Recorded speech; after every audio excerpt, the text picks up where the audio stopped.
ফারুকীর কে যে নেওয়া হয়েছে এটা আমরা আসলে মেনে নিতে পারছি না, কারণ আমরা দেখেছি মাদ্রাসা শিক্ষার্থীরাও ছিল, কওমি মাদ্রাসা, আলিয়া মাদ্রাসা, সব শিক্ষার্থীরা এখানে ছিল।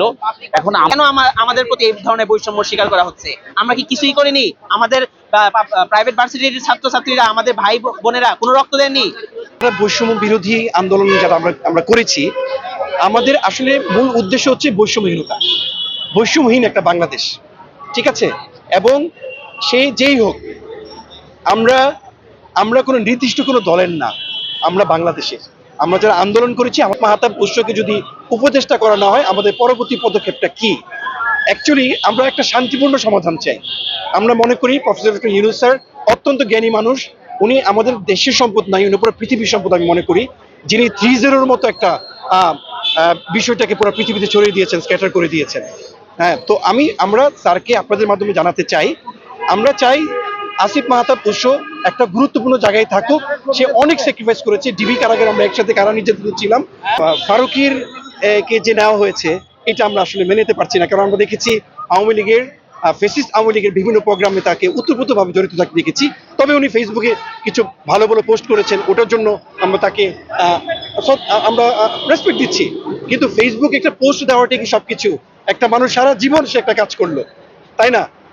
একভাবে চললো, এটাকে ফেসবুকে পোস্ট দিয়ে তো উনি উপদেষ্টা হয়ে গেল, এটা আমরা মেনে নিতে পারছি না। অথচ যারা রাজপথে ছিল, যারা কারা নির্যাতিত ছিল, তাদের কিছু উপদেষ্টা প্যানেলে নেওয়া হচ্ছে না, কেন নেওয়া হচ্ছে না? এটা আমি সবাইকে প্রশ্ন করছি। আমাদের মাননীয় প্রধান উপদেষ্টা ডক্টর মোহাম্মদ ইউনূস স্যারকে যারা কিনা কনভিন্স করেন যে এদেরকে নিয়োগ দেন, তাদের কাছে আমাদের প্রশ্ন যে কেন আমাদের প্রতি এই ধরনের বৈষম্য স্বীকার করা হচ্ছে? আমরা কি কিছুই করিনি? আমাদের প্রাইভেট ভার্সিটির ছাত্রছাত্রীরা, আমাদের ভাই বোনেরা কোনো রক্ত দেননি?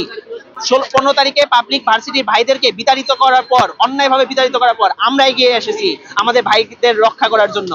কিন্তু আমাদের উপরে গুলি করা হলেও আমরাও নির্যাতিত হয়েছি, কিন্তু আমাদের কাউকেই কোনো প্রতিনিধি হিসেবে নিয়োগ দেওয়া হয়নি।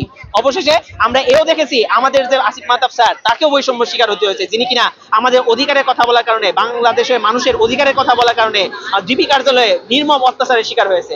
তাহলে এই প্রশ্নগুলো আমাদের করে লাভ নেই, এই প্রশ্নগুলো আপনাদের মাধ্যমে আমরা রাখতে চাই আমাদের মাননীয় উপদেষ্টা মন্ডলীদের কাছে, আমাদের মাননীয় প্রধান উপদেষ্টা ডক্টর মোহাম্মদ ইউনূস স্যারের কাছে, এবং তার কাছে বিশ্ববিদ্যালয়ের সমস্ত শিক্ষার্থীরা, আমাদের north south university, Asian university, Northern university, আমাদের বিআইইউ, আমাদের ইন্ডিপেন্ডেন্ট ইউনিভার্সিটি, নর্দার্ন ইউনিভার্সিটি, সমস্ত ইউএলবি, সমস্ত বেসরকারি বিশ্ববিদ্যালয়ের শিক্ষার্থীরা রাজপথে তখন ছিল, এবং সরকারি বিশ্ববিদ্যালয়েরও ছিল। সব শ্রেণী পেশার মানুষ, কবি, সাংবাদিক, সাহিত্যিক, বুদ্ধিজীবী, সব শ্রেণী পেশা, বিশেষ করে মাদ্রাসা শিক্ষার্থীরাও ছিল, কওমি মাদ্রাসা, আলিয়া মাদ্রাসা, সব শিক্ষার্থীরা এখানে ছিল।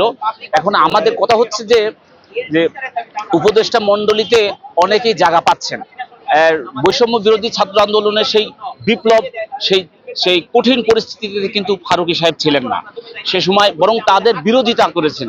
কিন্তু আজ দেখা যাচ্ছে তারাই উপদেষ্টা পরিষদে জায়গা পেয়েছে।